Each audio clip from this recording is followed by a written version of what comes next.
नमस्कार साथियों स्वागत है आप सभी का पुनः यूट्यूब चैनल पर। जैसा कि साथियों आप यहां पर देख रहे हैं, हम केबीएस के ऑफिशियल पेज पर उपस्थित हैं और यहां पर आप सभी को बहुत सी इन्फॉर्मेशन मिलती हैं प्रत्येक एग्जाम के बारे में जो केबीएस कंडक्ट कराता है, और जो भी आपको नोटिफिकेशन में अन्य सभी जानकारियां आपको अनाउंसमेंट यहां पर देखने को मिलती हैं।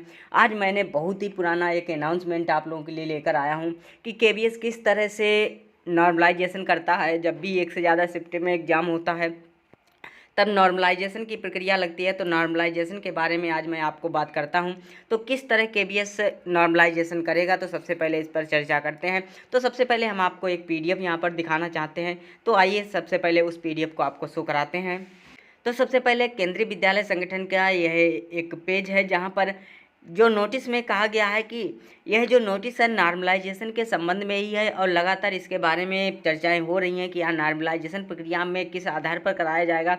तो आपको बता दें कि नॉर्मलाइजेशन प्रक्रिया जो है, जो केबीएस है, लग रहा है इस बार डीएसएसबी की तरह ही नॉर्मलाइजेशन कराएगा। तो यहाँ पर सीधे इस पेज में भी कराया जा रहा है, चाहे आपकी वैकेंसी कोई भी हो, लेकिन चाहे लोअर डिवीजन क्लर्क की वैकेंसी हो, जो आपका 19 फरवरी 2018 से 23 फरवरी 2018 तक फार्म जो आपके एग्ज़ाम हुए थे, कई शिफ्टों में हुए थे, तो उसी का रिटर्न एग्जाम था। तो जाहिर सी बात है वहाँ पर एक प्रक्रिया लगी थी, नॉर्मलाइजेशन मेथड लगा था, जो किसके द्वारा, केबीएस के द्वारा। The formula of score normalization method कैसा था भाई, आपको सबसे पहले दिखाते हैं। तो स्कोर नॉर्मलाइजेशन क्या था, एक तो जो विभिन्न प्रकार के स्केल्स वहाँ पर तैयार किए गए थे, जो भी क्या था, जो भी नॉर्मलाइजेशन मीन्स क्या था, एडजस्टिंग वैल्यूज। जैसे कि लगातार कई शिफ्ट होती हैं, तो कोई शिफ्ट इजी आती है, कोई टफ आती है, तो इजी और टफ को किस प्रकार वेरीफाई करते हैं, तो उसी आधार पर कहा गया है। जो एग्ज़ाम है वह कई भी शिफ्टों में कराया जाता है, जो पर्टिकुलर जो पोस्ट होते हैं और जो कोर्स होते हैं उनको लेकर कई जो शिफ्ट में एग्जाम होता है, तो डिफरेंट क्वेश्चंस वहाँ पर देखने को मिलते हैं प्रत्येक शिफ्ट में। और नॉर्मलाइजेशन ऑफ स्कोर, तो स्कोर के आधार पर नॉर्मलाइजेशन प्रक्रिया लगती है। The candidate who had written exam across shift the same post, जो लगातार जैसे कि 21 तारीख से लगाकर या 12 तारीख से लगाकर 1 तारीख के मध्य जो भी टीजीटी है, पीजीटी है और पीआरटी का जो एग्ज़ाम हुआ था, तो उन एग्ज़ाम में देखा जाएगा किस शिफ्ट में क्या लेवल रहा है स्कोर करने का। जो अभ्यर्थी हैं जिन्होंने भी एग्ज़ाम दिया है, तो किसी कोई यदि व्यक्ति है, कोई 160 भी पा रहा होगा, तो कोई उसी शिफ्ट में 120 भी पा रहा होगा, तो एक मिनिमम वहाँ पर क्राइटेरिया लिया जाएगा कि प्रत्येक शिफ्ट में हाईएस्ट किया जा रहा है, लोएस्ट किया जा रहा है, उसके आधार पर किया जाएगा। जो कि आप देख सकते हैं कि एग्जाम कैंडिडेट जो भी हैं approved a window of few days post of publishing question paper and the correct keys, तो उनकी करेक्ट की है बेस्ड ऑन द ऑब्जेक्शन के आधार पर भी देखा जाएगा। जो भी आपका है customer कंजुलेशन finalized to ignore some object questions, the remaining questions will be considered by the score evaluation। तो स्कोर एवेल्यूशन के तहत ही क्या होगा, उनकी जो प्रक्रिया है वह लागू की जाएगी। जो इनपुट रहेगा, सबसे पहले raw score report of the candidate who appeared, किसके लिए, जो पर्टिकुलर पोस्ट के लिए उनका सभी शिफ्टों का स्कोर देखा जाएगा क्या रह रहा है। जो भी कैंडिडेट फॉर्म को फिल किए हैं, जो एक्चुअल नंबर है आप वैलिड क्वेश्चन वह क्या है, और उसको क्या किया कंसीडर, और पोस्ट के आधार पर क्या किया जाएगा, कंसीडर किया जाएगा। फिर जो नॉर्मलाइजेशन लॉजिक लगेगा, वह नॉर्मलाइजेशन लॉजिक क्या रहेगा, कैलकुलेट किया जाएगा। ऑल शिफ्ट, प्रत्येक शिफ्ट को एक कैलकुलेट किया जाएगा। जो कैंडिडेट हैं उन्होंने रिटन एग्जाम में कैसा स्कोर किया उसी आधार पर। तो देखिए टोटल नंबर ऑफ क्वेश्चन देखा जाएगा, तो पहले 120 क्वेश्चन थे, उस आधार पर आता था। तो उन्होंने 3 यहाँ पर एज्यूम माने हैं, जो करेक्ट ए, बी और सी, ठीक है, इसी आधार पर, और कैंडिडेट स्कोर डी। तो इस आधार पर माना है कि जैसे कि इन्होंने कहा है कि करेक्ट क्वेश्चन बी। तो सबसे पहले डिफाइन कर रहा है नंबर ऑफ वैलिड क्वेश्चन कितने हैं, which have to be considered for score evaluation, कि जो कंसीडर्ड स्कोर एवेल्यूएशन के आधार पर कंसीडर किए जा रहे हैं, स्कोर नॉर्मलाइजेशन के आधार पर कंसीडर किए जा रहे हैं, और जो भी उनके क्वेश्चंस है उस आधार पर क्या जो ऑब्जेक्शंस है, क्या ऑब्जेक्शन वहाँ पर हो रहे हैं, उसके आधार पर कंसीडर किए जा रहे हैं। तो इसी आधार पर क्या होगा, नॉर्मलाइजेशन प्रक्रिया पुनः लगने की संभावना है। और जो भी रहेगा, ऐसे ही इन्होंने दूसरा क्वेश्चन माना है 3 इनवैलिड क्वेश्चन इन्हें, तो कोई भी शिफ्ट है उसमें इनवैलिड क्वेश्चन भी लगातार मानते हैं। एज्यूम एक कैंडिडेट ने 103 अटेम्प्ट किए, 117 में 103 अटेम्प्ट किए और 98 उसके सही हैं, 5 उसके यदि गलत हैं, 14 अनअटेम्प्ट क्वेश्चन विल भी ब्लैंक हो रहे हैं।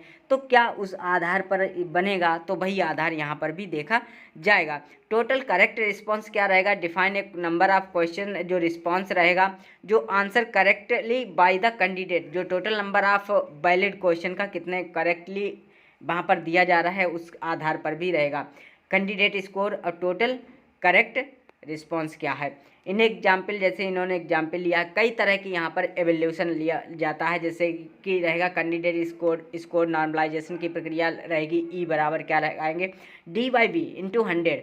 जैसे किसी ने 98 अंक प्राप्त किए, 117 में इंटू 120 कर दिया जाएगा, तो उस आधार पर क्या किया जाएगा, एवेल्यूस किया जाएगा। जैसे कि जो भी नंबर ऑफ कैंडिडेट हैं और नंबर ऑफ शिफ्ट हैं, उन सभी के आधार पर क्या एक एवरेज स्कोर निकाला जाएगा और उसके आधार पर ही क्या किया जाएगा, नॉर्मलाइजेशन प्रक्रिया जो है लागू की जाएगी, जैसा कि आप पूरा यहाँ पर मार्क देख पा रहे हैं। तो स्टैंडर्ड यहाँ पर डिवीजन क्या रहेगा, टोटल रॉ स्कोर क्या रहता है, ये सभी शिफ्ट का है। जो पूर्व में जो आपकी प्रक्रिया लगती थी उसके आधार पर जो एक से ज़्यादा शिफ्ट में एग्जाम होता था उनमें लगता था, यही प्रक्रिया है इस बार भी लगने में क्या रहेगी, संभावना रहेगी। जब आपकी रिवाइज आंसर की अभी आएगी, जब आपका रिजल्ट आएगा तो वहाँ पर बहुत कुछ आप लोगों को देखने को मिलेगा। तो उस आधार पर क्या होगा, क्या जो करेंगे यहाँ पर कैंडिडेट वहाँ पर कोई सिलेक्ट करेंगे जिस हिसाब से किए जा रहे हैं, या फिर नॉर्मलाइजेशन के प्रक्रिया पर एक मार्क रखेंगे तो उन नंबरों के आधार पर करेंगे। तो जो भी होगा तभी यह संभव होगा जब आपका जो इंटरव्यू है, इंटरव्यू के लिए कितने तक के लिए बुला रहे हैं, क्या क्या वहाँ पर मार्क रहता है, क्या क्राइटेरिया रहेगी, तब देखने को मिलेगा। जब आपके रिजल्ट आएगा, जब आपका रिजल्ट आ जाएगा और आपकी फाइनल आंसर की आएगी, दोनों के आधार पर फिर डिसीजन होगा। डिसीजन होने पर क्या रहेगा नॉर्मलाइजेशन प्रक्रिया, ये तो तभी संभव है बता पाना कि क्या वहाँ पर बनने के चांसेज हैं, क्योंकि मैक्सिमम क्या रहेगा, चेंजमेंट देखने को मिलेगा। कहाँ पर, आंसर की में मैक्सिमम चेंजमेंट देखने को मिलेगा, जो अभी आंसर की आई है उसके अलावा भी। तो किसी किसी शिफ्ट में कई क्वेश्चन गलत हैं, जैसे 26 की प्रथम पाली में ही गलत हैं, तो वहाँ पर काफ़ी कुछ बदलाव भी देखने को आप लोगों को मिलेगा। तो ये थी वीडियो, तो इसी आधार पर पुनः नॉर्मलाइजेशन प्रक्रिया लगने की संभावना है। और जो भी आपका बनेगा नंबर स्कोर बनेगा, तो वहाँ पर क्या शॉर्ट लिस्ट किया जाएगा या कोई क्राइटेरिया की जाएगी, ये तभी संभव है बता पाना। लेकिन आप सभी लोग जिनका भी स्कोर 110 के ज़्यादा है या आसपास है, तो भाई सभी लोग अपने इसकी तैयारी करते रहें इंटरव्यू की। यदि आपका नहीं हो पा रहा है तो कोई परेशानी वाली बात नहीं, कम से कम जो आप तैयारी करेंगे वह आगे आपको कहीं ना कहीं क्या आएगी, काम में आएगी। तो इसीलिए खुद को अभी उसके आधार पर डालिए, यदि आपको मौका मिलता है तो अपना बेस्ट दीजिए, ठीक है। तो थैंक यू एवरीवन। तो यही आप लोगों को बताना था इंटरव्यू की क्या क्राइटेरिया रहेगी, तो यही रहेगी। और अभी नॉर्मलाइजेशन की प्रक्रिया के बारे में सबसे पहले आपको बताना था, तो नॉर्मलाइजेशन प्रक्रिया इसी आधार पर लगेगा। तो थैंक यू एवरीवन।